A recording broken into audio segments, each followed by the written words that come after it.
वो तो ठीक है, लेकिन इसका मतलब ये कि इलेक्शंस में जीतने के लिए गेम होती है पॉपुलैरिटी की, कि आप पॉपुलर हो जाएं। ये चीज़ 2009 में नहीं थी। क्योंकि देखिए थियोरेटिकली तो बड़ा अच्छा साउंड करता है जी, आइडियोलॉजी है, ये सब है, बट इसको प्रैक्टिकली अलमीज़ान ने किस तरह से इम्प्लीमेंट किया। ये भी ज़रूरी है समझना कि जमात खुद क्या है। I think if I understand correctly this is what Almizan is standing for. Almizan की जो मेन कुव्वत है वो यही है। जितने ज़्यादा लोग कॉन्टेस्ट करेंगे उतनी आपको ज़्यादा डाइवर्सिटी मिलेगी, क्वालिटी मिलेगी। मैं सही समझा हूँ आप जो मुझे समझाना चाहते हैं? जी जी। ये है क्या, like how do I define Almizan? इसका बैकड्रॉप ये है कि 2008 में कुछ ऐसे कम्युनिटी लेवल पे कुछ तगय्युरात हुए थे।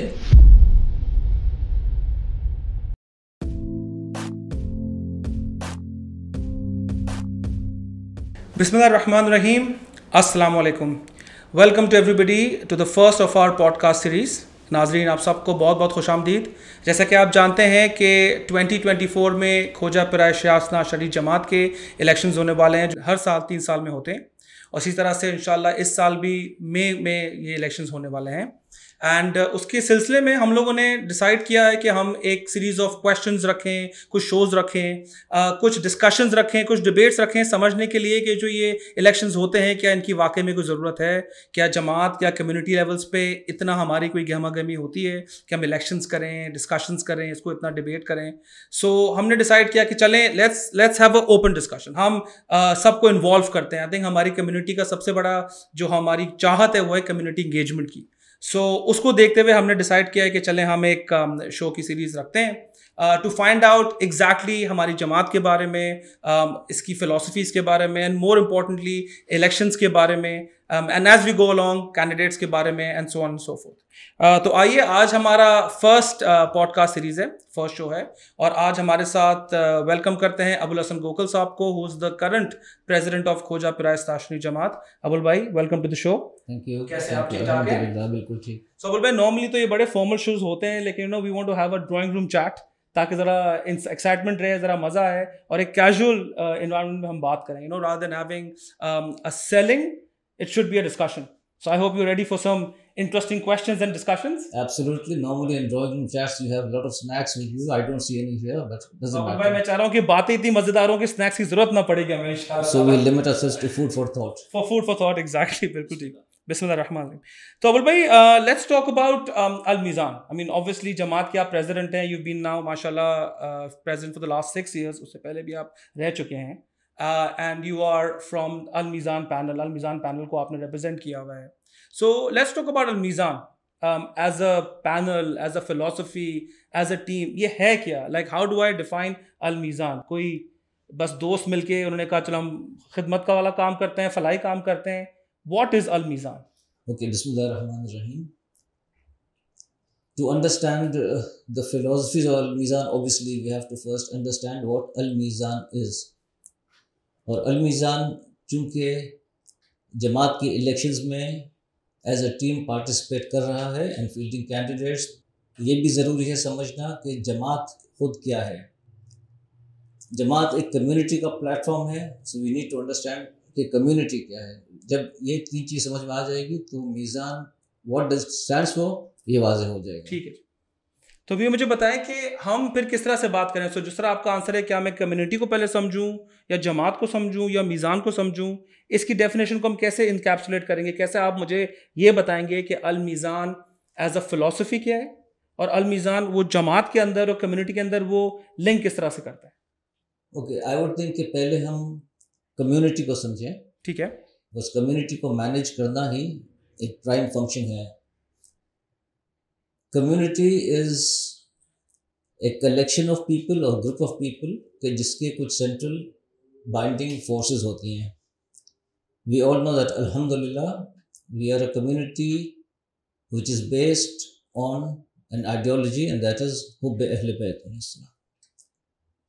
This has been the main binding force. इसके अलावा हमारा ओरिजिन है, कल्चर है, लैंग्वेज है, ये चीज़ें ओवर टाइम डाइल्यूट हो गई हैं। Whenever there is a group of people, it implies a leadership and it implies governance, ताकि उस ग्रुप के वेलबींग को एड्रेस किया जा सके, उनकी नीड्स को एड्रेस किया जा सके। कम्युनिटी की नीड मैनेजमेंट के लिए एक स्ट्रक्चर ज़रूरी है, और वो structure in the form of जमात हम यहाँ देखते हैं। सो आप ये कह रहे हैं कि अच्छा ठीक है, so we have people and the people will need some structure जो जमात प्रोड्यूस करता है, ठीक है, तो लोग भी हो गए और जमात भी हो गई। सो अब बताइए कि इस पूरे केस के अंदर अल-मीज़ान कैसे फिट होता है, बिकॉज ये तो कोई भी लीड कर सकता है। ठीक है, सो अल-मीज़ान came into the Jamaat management back in 2009. उसका बैकड्रॉप ये है कि 2008 में कुछ ऐसे कम्युनिटी लेवल पे कुछ तगय्युरात हुए थे कि जिसको एड्रेस करना, संभालना और कम्युनिटी को यूनाइटेड रखना बहुत ज़रूरी था। ये तगय्युरात का ताल्लुक जमात के एजुकेशन इंस्टीट्यूशन से था, बट उसकी तफसील में जाए बगैर जब अल-मीज़ान टीम का फॉर्मेशन हुआ तो even before the elections of 2009 इस टीम ने कुछ बेसिक फ़िलासफ़ीज़ पर काम किया कि जो ज़रूरी था कि जमात की मैनेजमेंट में इन्फ्यूज़ होती। Because with time needs change, technologies have changed, perspectives have changed, and these it was very important to infuse these in the management. तो अल-मीज़ान की कुछ कोर फिलॉसफीज़ थी उस वक्त, ये फीलिंग थी और एक फीलिंग थी कि now that the previous management has called for early elections, where is the next leadership? So one of our primary concerns was that we should have a nursery of leadership, and hence we organized ourselves in such a way कि हमने, और इसको ख़ुद time इस बात का शाहिद है कि हमने हर 3 साल के टेन्योर में 3, 4 या 5 नए फेसेस सामने लाए। तो एक हमारी फ़िलासफ़ी थी कि there should be no shortage of leadership in the future.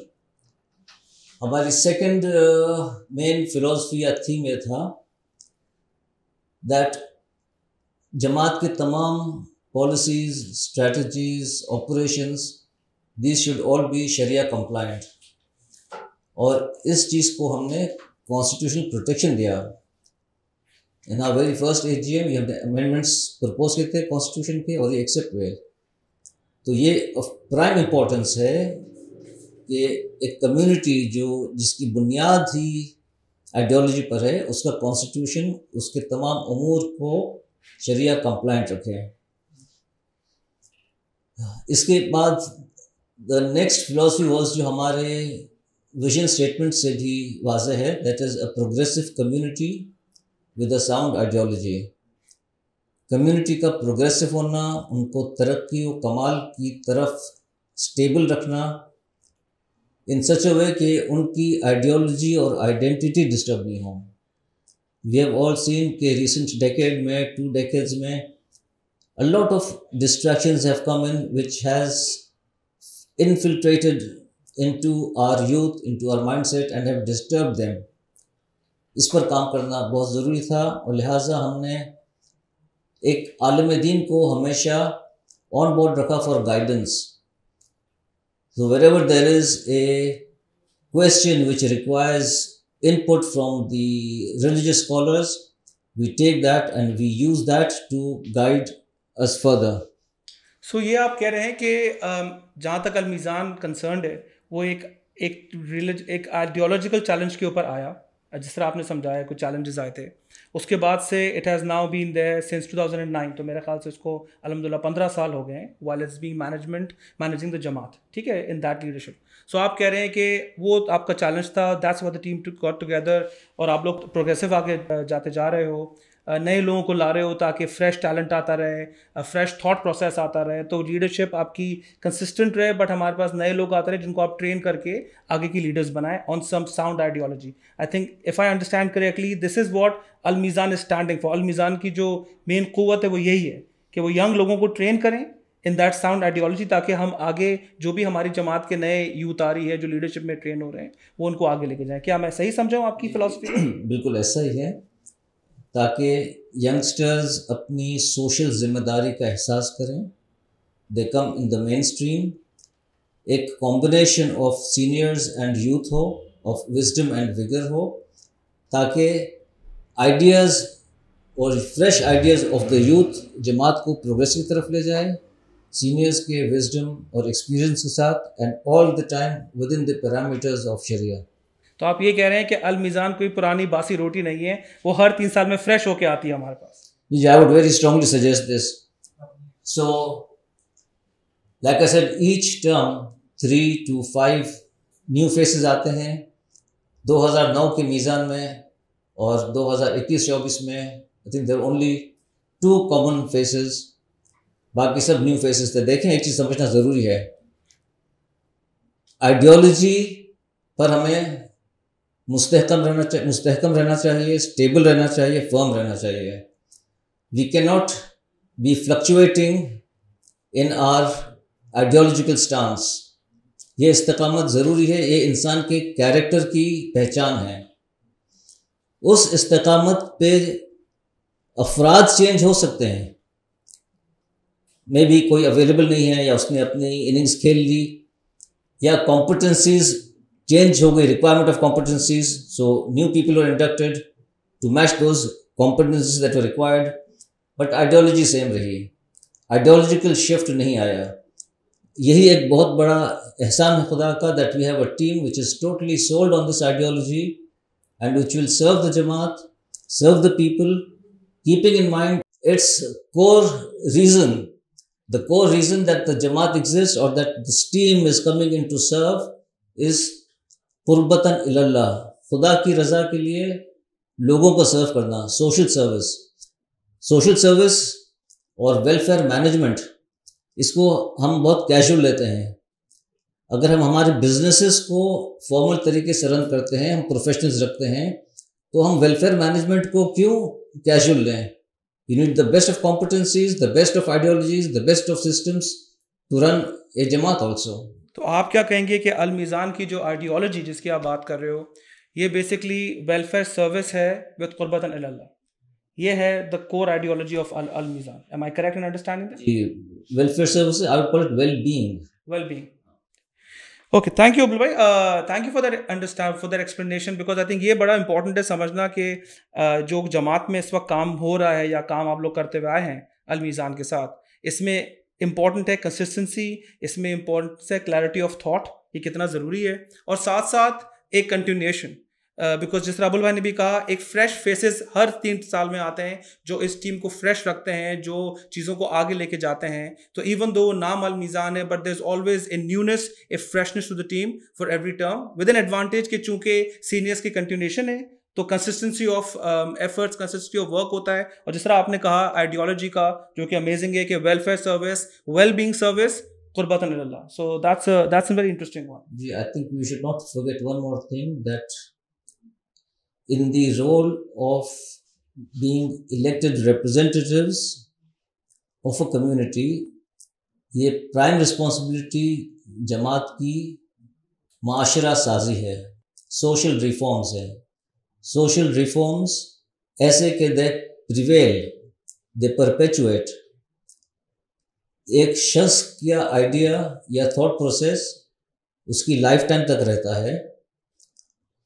After his tenure or after his life, he is not in a position to influence or impose his commands. The only way that the thoughts, the ideas can prevail is जब हम उन thoughts को institutionalize करें। institutionalize करने की वजह से all institutions carry the ongoing concept.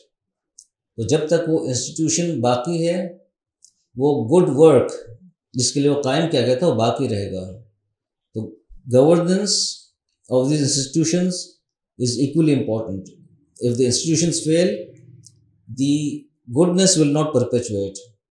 जमात का जहाँ एक काम माशरा साजी है और सोशल रिफॉर्म्स है, social reforms are achieved through the strength of the institutions. So this brings me to the next question, जो अगला सवाल है जो मेरे दिमाग में काफ़ी है कि ठीक है जी, आपने एक फ़िलासफ़ी समझा दी, वेल बीइंग समझा दी कम्युनिटी की, ये होना चाहिए, वो होना चाहिए। इसको 2 प्रॉम्प्ट सब क्वेश्चन है मेरा। नंबर 2 क्वेश्चन ये है कि ये जो थियोरेटिकल आपने फिलॉसफी समझाई, ये कितना कोई इजी था प्रैक्टिकली इम्प्लीमेंट करना? क्योंकि देखें थियोरेटिकली तो बड़ा अच्छा साउंड करता है जी, आइडियोलॉजी है, ये सब है, बट इसको प्रैक्टिकली अलमीज़ान ने किस तरह से इम्प्लीमेंट किया? बिकॉज समटाइम्स थ्योरी को प्रैक्टिकल में करना बहुत ही मुश्किल हो जाता है। फातिमिया हॉस्पिटल है, फातिमिया एजुकेशन नेटवर्क है, फातिमिया स्पोर्ट्स सेंटर है, जो तमाम चीज़ें हैं वेलफेयर के अलावा जो पूरा इंस्टीट्यूशंस हैं, तो ये बड़ा मुश्किल है मेरे नज़दीक इस आइडियोलॉजी को इंस्टीट्यूशन भी लेके आना और कम्युनिटी वेलफेयर भी। So how did Al Mizan practice the philosophy? Good question. The success of these ideologies, of these philosophies, is witnessed by the achievements that are visible. So 2009 में it was a Jamaat in which neither were the elite interested to interact and neither were the professionals keen to serve. उनका career path और था और जमात एक देसी structure था जहां आपकी मैरिजेस रजिस्टर होती थी या बरियल सर्विसेज थी या फैमिली डिस्प्यूट्स की रेजोल्यूशन थी। वो इम्पोर्टेंट है बिकॉज एब्सोल्युटली इम्पोर्टेंट है, but today you are a witness कि अल्हम्दुलिल्लाह जमात में इलेक्टेड मेंबर्स में भी, हमारे सब कमिटीज़ में भी, और आज ये जो इन्फ्लक्स ऑफ कॉन्टेस्टेंट्स हैं उसमें भी there are professionals who are now willing to offer their services for the जमात। ये चीज़ 2009 में नहीं थी। This itself is a testimony of the ideologies that we have pursued. Second, institutional strengths की बात की। As time goes by, जो external environment के तकाज़े हैं to run huge organizations which requires internal and external compliances, legal structures, transparency, ये सब भी हमने इम्पोज के जमात पे, यानी इंट्रोड्यूस के जमात में, जिसकी वजह से हमारे ऑर्गेनाइजेशन, हमारे इंस्टीट्यूशंस स्ट्रॉन्ग हुई। फिर एक वर्ल्ड फेडरेशन जो कराची जमात या हमारा स्ट्रक्चर है, लोकल जमात के ऊपर एक पाकिस्तान फेडरेशन है, फिर एक वर्ल्ड फेडरेशन है। टुडे अल्हम्दुलिल्लाह पाकिस्तान फेडरेशन थ्रू कराची जमात plays a vital role in the decision making at the world federation level, जहाँ हमारी अंडरस्टैंडिंग है, आपस में सलाह मशवरे से काम लेते हैं, गाइडेंस एक दूसरे को देते हैं, and we look up to each other for these reforms. So these are achievements in practice.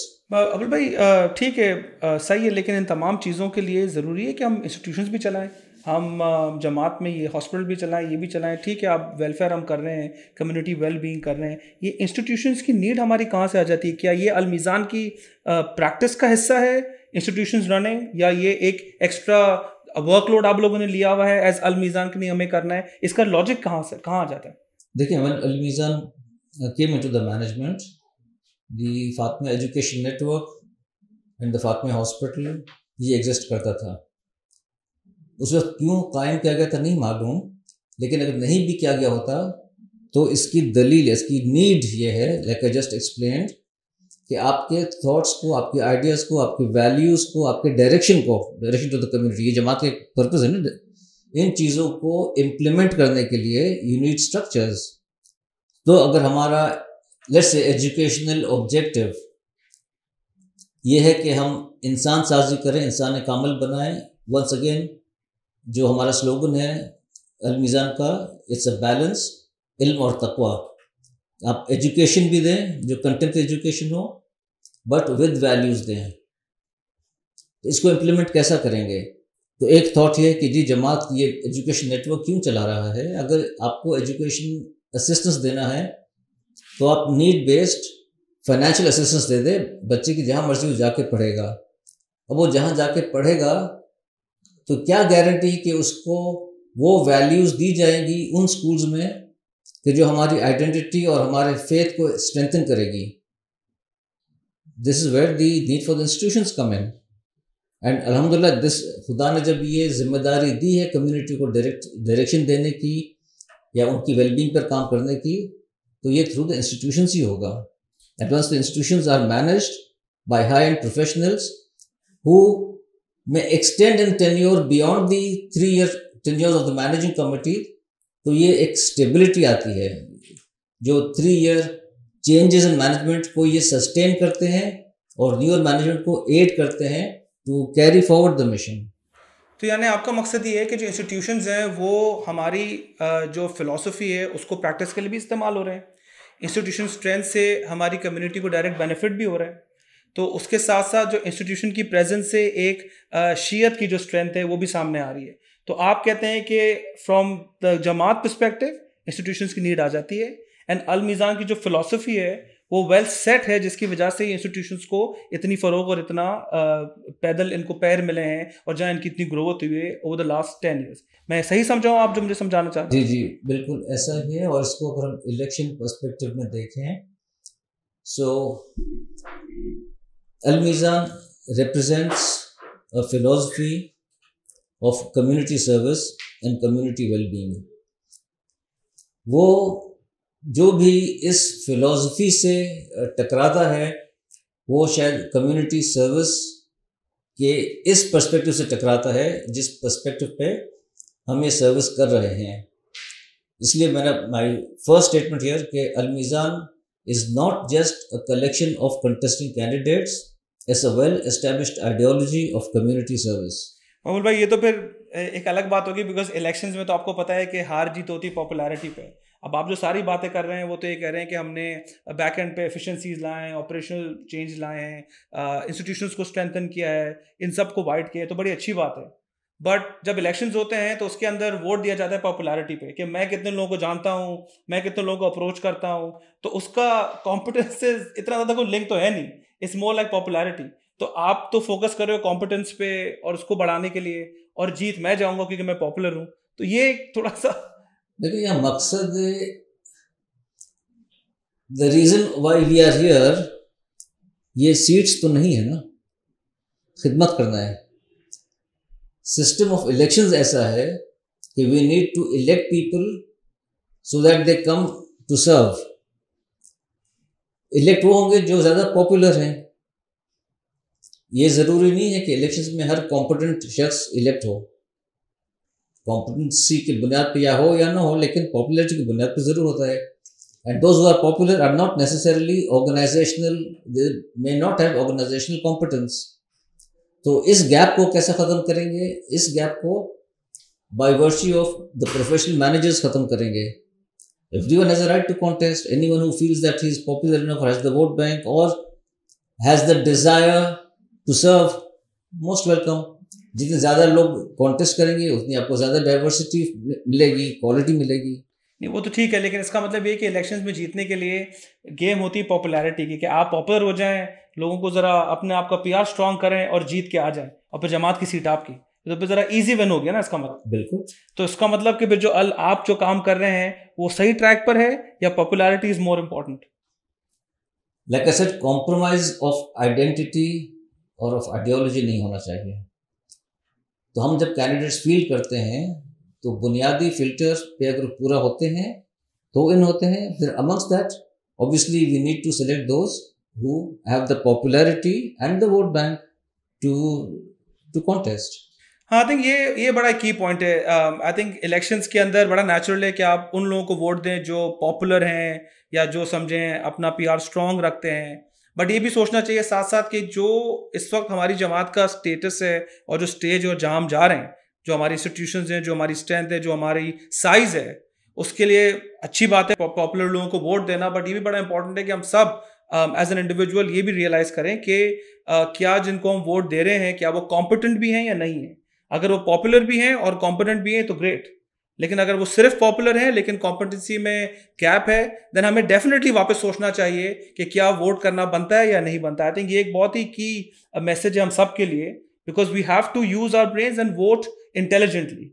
Popularity के बेस के अलावा बड़ा ज़रूरी है कि हम उस कैंडिडेट्स के बैकग्राउंड को देखें, उनकी अचीवमेंट्स को देखें ऑन अ पर्सनल लेवल, कि उन्होंने कम्युनिटी के लिए क्या किया है, इंस्टीट्यूशंस के लिए क्या किया है। तो आई थिंक वो बड़ा इंपॉर्टेंट डिसीजन क्राइटेरिया हो जाता है to vote the right people in. आपका क्या सजेशन है इसके ऊपर? ऐसा है, and even in Islamic teachings the two factors for selection of any human resource is competence and integrity. Hard fact है, दिस इज द प्रिंसिपल। चलें, just wrap up करता हूँ एक आखिरी क्वेश्चन से आपसे अबुल भाई, जस्ट वांट टू अंडरस्टैंड। तो वही वाली बात है जो मैं भी इलेक्शन से लिंक कर रहा हूँ, ट्रांसफॉर्मेशन की आप लोग बातें कर रहे हो, पिछले 6 साल से 8 साल से आप लोग ने माशाल्लाह ट्रांसफॉर्मेशन पे बहुत काम किया, ऑपरेशनल एफिशिएंसीज, प्रोफेशनल मैनेजमेंट, ये तमाम चीज़ें आप लोग लेके आए हैं। बट इतना कॉम्प्लिकेट करने की ज़रूरत क्या थी? आराम से आते 3 साल, बस अब ये 6 साल आए, कम्युनिटी का काम करें, अपने वोट बैंक स्ट्रॉन्ग करें, अगले साल आए जाएं। तो इतनी ज़रूरत क्या है ट्रांसफॉर्मेशन की? इसको सिंपल क्यों नहीं रख रहे? जी, अगर अपने आराम के लिए आए होते, अपनी पॉपुलैरिटी के लिए, तमगे लेने के लिए, वोट लेने के लिए, तो ऐसे ही करते हैं। बट अगर इस पर्पस से आए हैं कि जमात को स्ट्रॉन्ग करना है, कम्युनिटी को बेहतर सर्व करना है, तो उसके लिए ऑब्वियसली कैलकुलेटेड इनपुट देना होता है। Like I said, the strength of the institutions has to be maintained so that the mission of the जमात, of KPSIJ and of the community is taken forward. So then the times have changed, global requirements have changed. For operational efficiency, certain transformation measures were essential, like centralization of procurement, finance, इसको हमने centralize किया, HR department, ये ज़रूरी था, operational efficiencies बढ़ती है। It is now a huge jamaat with over 1100 employees, the unit structure। इन चीज़ों के लिए ट्रांसफॉर्मेशन प्रोसेस के देन जो global requirements, overseas donations, transparency, audits, ये सब कैसे अचीव होगा? So massive transformation process had taken place which is near completion. और ये when these things are in place, then your systems are so strong कि with newer faces, changes, आपकी sustainability रहती है, आपकी ऑपरेशनल एफिशिएंसीज बाकी रहती हैं। It is not dependent on a face, it is now dependent on the institution। ठीक है अबुल भाई, thank you very much. I think हम इस डिस्कशन को रैप अप करते हैं, to keep it short and sweet. I think ये बहुत इंपॉर्टेंट टू अंडरस्टैंड कि जो जमात की हमारी अब साइज है, as community members we have to understand कि हमारी जमात में 1100 एम्प्लॉय से ज़्यादा बड़ी जमात है। हमारे पास एक फुली फ्लेज हॉस्पिटल है, एक एजुकेशन नेटवर्क है, स्ट्रक्चर्स बड़े हो गए हैं, हमारे एसेट्स काफ़ी बड़े हो गए हैं। तो इस वक्त वो लेवल की जमात नहीं है जहाँ पुराने ज़माने में, टॉक अबाउट 20-30 ईयर्स बैक, जहाँ बहुत ही छोटी ऑर्गेनाइजेशन थे। अब अल्हम्दुलिल्लाह हम एक growing and ever growing organisation है। तो बड़ा ज़रूरी है कि जिन लोगों को हम अंदर लाते हैं, जो उनको वोट करते हैं, उनके पास वो कॉम्पिटेंस हो, वो समझ हो, वो दिल हो कम्युनिटी वेलफेयर के लिए, लेकिन साथ साथ इंस्टीट्यूशन रनिंग के लिए, एंड टू इंश्योर कि जिस तरह से हमारी जमात इस वक्त एक साइज पर आ गई है, हम उसको नेक्स्ट लेवल पर लेके आए। क्योंकि अगर ये नहीं रहा तो जितनी मेहनत हमारे एल्डर्स ने हमसे पहले की है, और जो हमारी इंस्टीट्यूशन की ग्रोथ आ गई है, और जो माशाल्लाह जिस ट्रैक पे हम जा रहे हैं, और जिस तरह से आज दुनिया इंटरकनेक्टेड हो गई है, हमारे लिए बड़ा मुश्किल हो जाएगा आइसोलेशन में रहना। आई थिंक बहुत ज़रूरी है कि हम इस बात को समझें, और जिनको भी हम वोट करें, वी आर वेरी क्लियर कि वो वैल्यू ऐड कर सकते हैं और जमात को नेक्स्ट लेवल पे लेके जा सकते हैं। अदरवाइज जितनी भी प्रोग्रेस हुई है वो सब ज़ाया हो जाएगी। आई थिंक हम सब